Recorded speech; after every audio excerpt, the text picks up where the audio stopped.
Di Banten ini ada komunitas seperti yang suku Baduy itu kan lebih senang disebut dengan Kenekes ya. Kenekes. Ya, bukan Baduinya. Kalau Baduy kan yang memberikan nama itu kan orang Belanda karena penjajahan kan.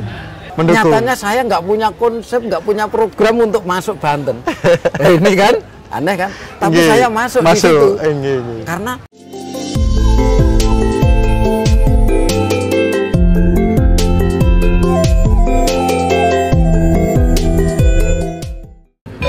Om Swastiastu, salam Swastiastu, salam rahayu, salam rahayu. salam rahayu pemirsa Hindu Channel.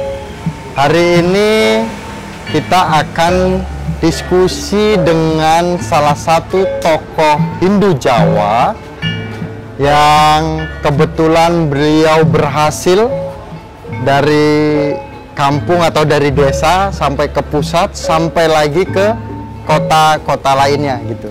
Nah, beliau adalah Bimas Hindu Provinsi Banten. Sehat, Pak? Sehat. Sehat.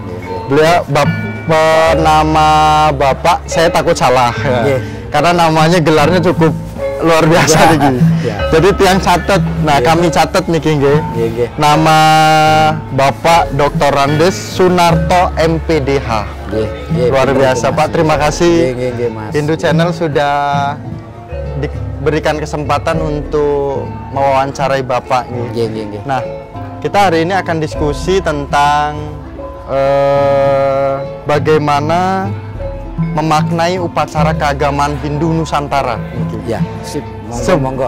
Bagus nggak itu, Pak? Bagus. Nah, tapi sebelum ke situ, kok bisa Bapak jadi Bimas Banten nih gitu? Ini panjang ceritanya ya. Karena saya itu anak petani ya. Oh, anak petani. Anak petani di mana sangat terpencil di Boyolali sana. Dari Boyolali. Dari Boyolali. Awal mulanya itu kami kuliah di IHD Denpasar. Oh, Denpasar. Ya, S1-nya, PGA-nya juga PGA Boyolali.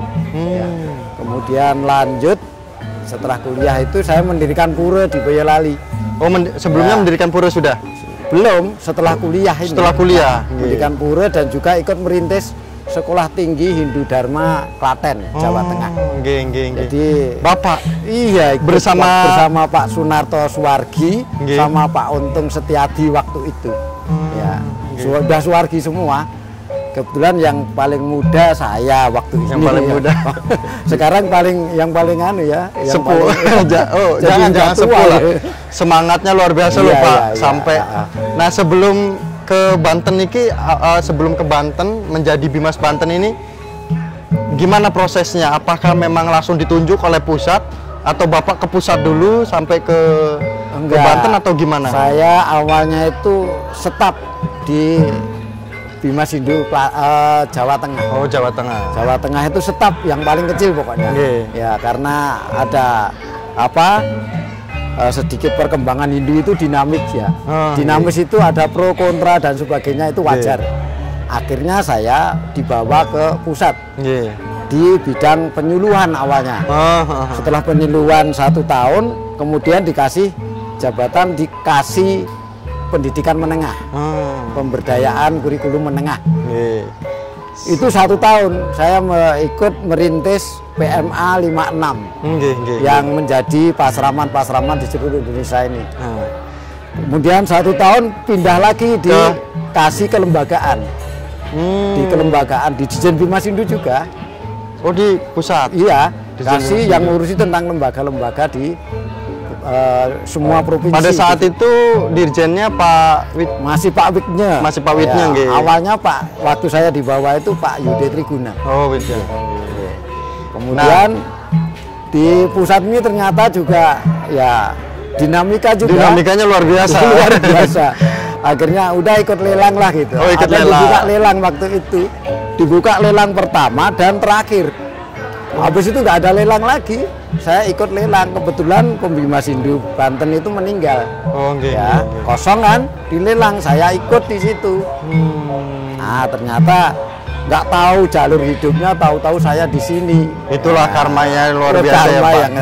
Demi umat akhirnya jadinya kan, mengayomi semua umat. Nah, menariknya lagi pemirsa Hindu Channel, beliau ini adalah salah satu dan satu-satunya tokoh Hindu Jawa yang menjadi bimas di Banten ini. Hindu di Banten, gitu. Ya.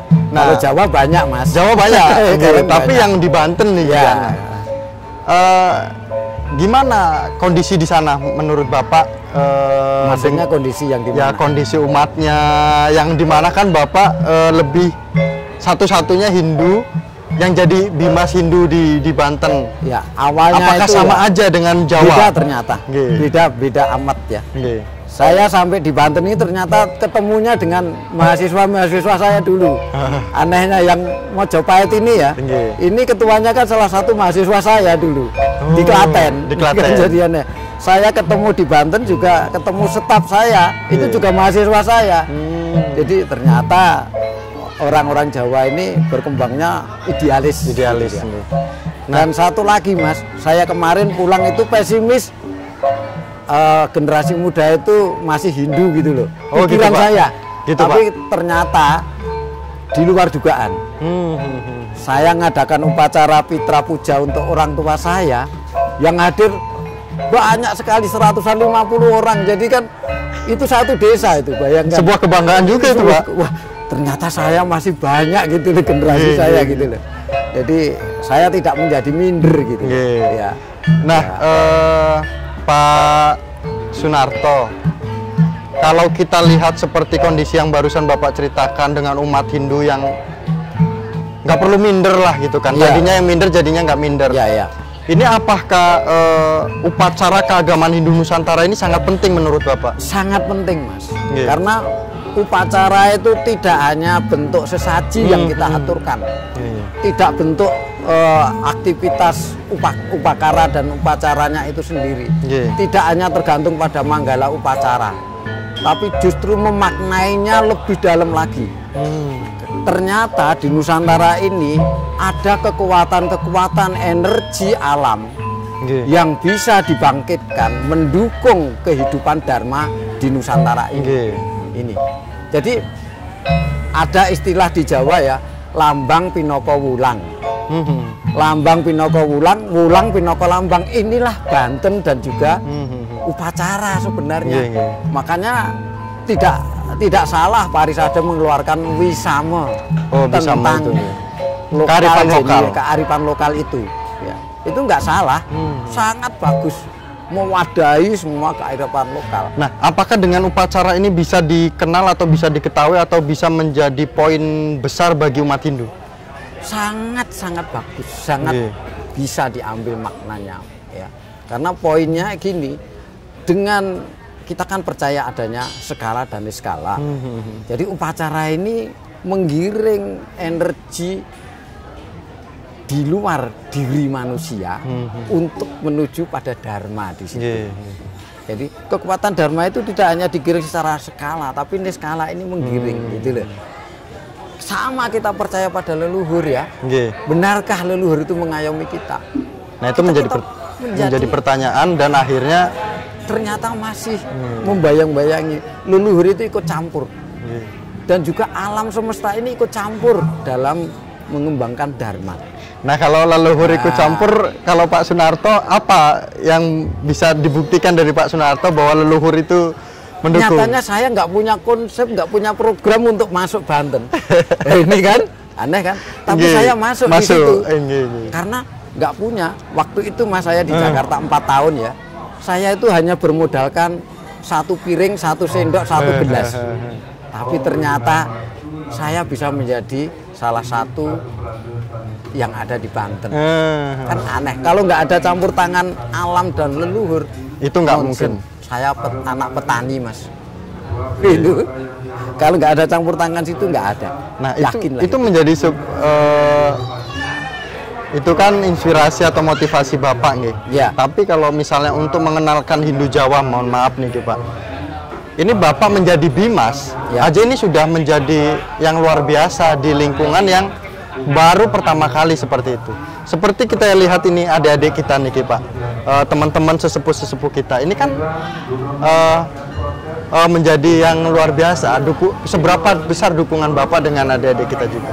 Gini, awal mula ya kita mengenalkan budaya Jawa, upacara Jawa itu di Banten juga sempat ada terjadi sedikit belum bisa diterima.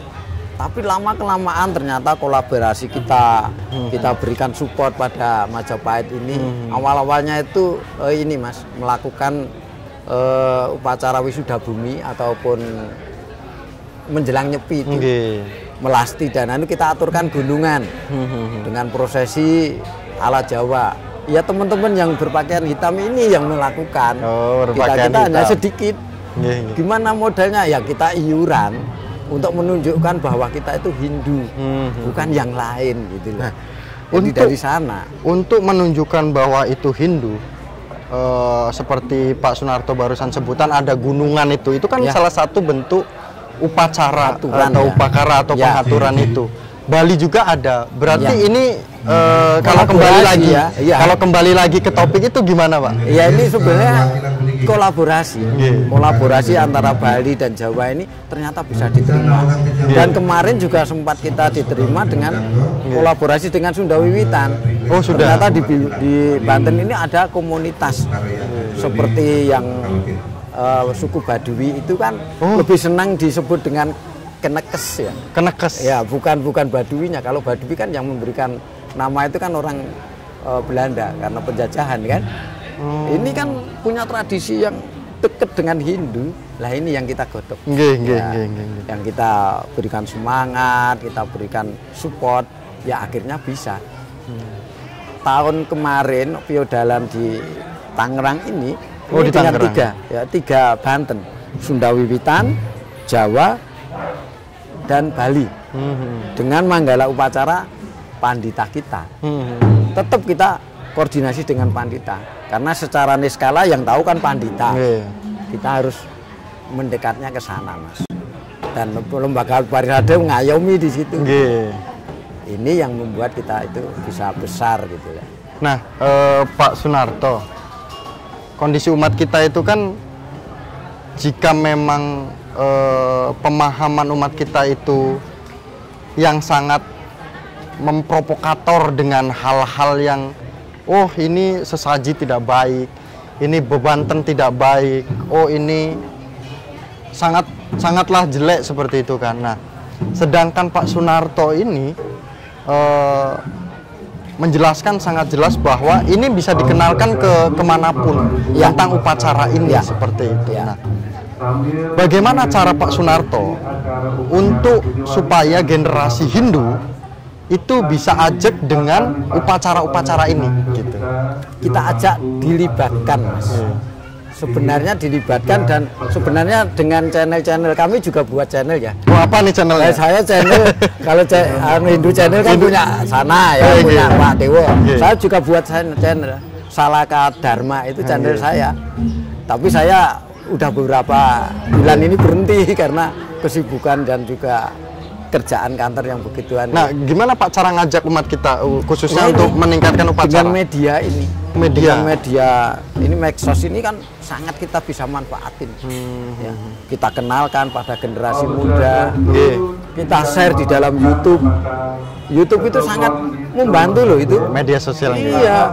Anak-anak kita, anak-anak milenial kalau nggak dengan YouTube, nggak dengan Hindu seperti Hindu channel ini, kapan dia kita bisa mengikuti?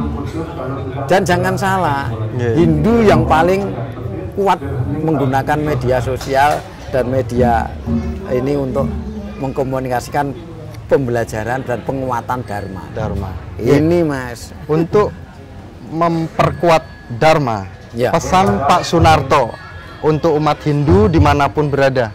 Silakan Pak. Jadi kepada umat Hindu, monggo kita kita gunakan media sosial dan media pengembangan IT ini untuk penguatan serada kita. Karena dengan media serada itu akan lekas berkembang dan juga Dharma akan menyebar ke seluruh pelosok Antero. Saya kira itu Mas. Oke, lanjut Pak. Oke, cukup. Oke. Saya kira cukup ya. Oke. Jadi mari kita gunakan ini. Terima kasih Pak Sunarto sudah berkesempatan hadir pada hari ini, dan karena suasananya kita di pura, jadi memaklumi kami tutup dengan para Mas Santi. Oh,